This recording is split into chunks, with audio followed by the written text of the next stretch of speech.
നമസ്കാരം, പ്രവാസി മലയാളിയിലേക്ക് സ്വാഗതം. പണവും സ്വർണവും കണ്ടാൽ കണ്ണ് മഞ്ഞളിക്കുന്നവരുടെ ലോകത്ത് മാതൃകയായി ഒരു ഇന്ത്യക്കാരൻ.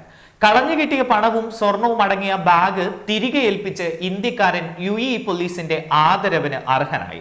ദുബായിൽ താമസിക്കുന്ന റിതേഷ് ജെയിംസ് ഗുപ്തയാണ് UAE പോലീസിന്റെ ആദരവിന് അർഹനായത്. 10 ലക്ഷത്തിലധികം രൂപയും 40 ലക്ഷത്തിലധികം രൂപയുടെ സ്വർണവും അടങ്ങിയ ബാഗാണ് ഇദ്ദേഹത്തിന് കളഞ്ഞു കിട്ടിയത്.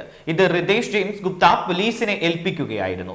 ബാഗിന്റെ ഉടമയെ കുറിച്ച് ഇതുവരെ സൂചന ലഭിച്ചിട്ടില്ല. പണമായി 14,000 അമേരിക്കൻ ഡോളർ രൂപ മൂല്യമുള്ള സ്വർണവുമാണ് ബാഗിലുണ്ടായിരുന്നത്. റിതേഷിന്റെ ആത്മാർത്ഥതയെ പ്രശംസിച്ച് ദുബായ് പോലീസ് ഉത്തരവാദിത്തമുള്ള പൗരൻ എന്ന നിലയിൽ റിതേഷിന്റെ പ്രവൃത്തിയെ അഭിനന്ദിച്ചുകൊണ്ട് പ്രശംസാ പത്രം നൽകിയതായും ഗൾഫ് ന്യൂസ് റിപ്പോർട്ട് ചെയ്യുന്നുണ്ട്. സമൂഹവും പോലീസും തമ്മിലുള്ള സഹവർത്തിത്വത്തിന്റെ പ്രാധാന്യത്തെക്കുറിച്ച് റിതേഷ് പ്രശംസാ പത്രം സമ്മാനിച്ച ശേഷം അൽ ഗുസൈസ് പോലീസ് സ്റ്റേഷനിൽ ഡയറക്ടർ ബ്രിഗേഡിയർ യൂസഫ് അബ്ദുള്ള സാലിം അൽ അതിഥി ഊന്നി പറഞ്ഞു. അഭിമാനവും സന്തോഷവും തോന്നിയ സന്ദർഭമാണ് ഇത് എന്ന് പോലീസ് നൽകിയ ആദരവിന് നന്ദി അറിയിച്ചുകൊണ്ട് റിതേഷ് പറഞ്ഞു. ന്യൂസ് ഡെസ്ക് പ്രവാസി മലയാളി.